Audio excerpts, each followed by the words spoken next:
Again, there were three objectives. One was to see what car dependence costs to households, what it costs to governments, and also what kind of impact it has on our ability to attain these other sort of social objectives. It's very curious in the discourse that when we talk about road transportation and private vehicles, governments will say, here's how much we are investing in roads and bridges and whatnot. But when we talk about public transit, then we say this is how much we can subsidize.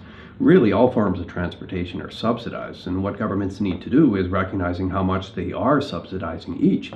So in that way, what we realize is that we should be investing a lot more in mass transit and active forms of transportation.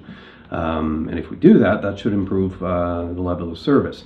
If you also cost how much we subsidize parking, we subsidize the private vehicle use, and we would cost that and put the cost on users, that would be sort of the stick to the carrot that would tell people that, you know what, I'm getting a bit of a free ride, and it makes a lot more sense to use more public forms of transportation.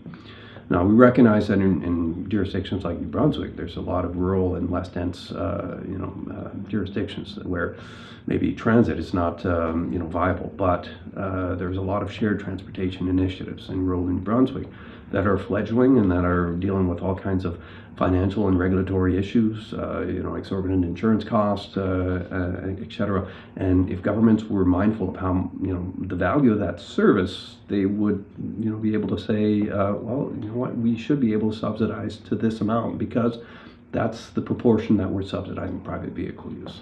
So that's the kind of logic we need governments to be, thinking about.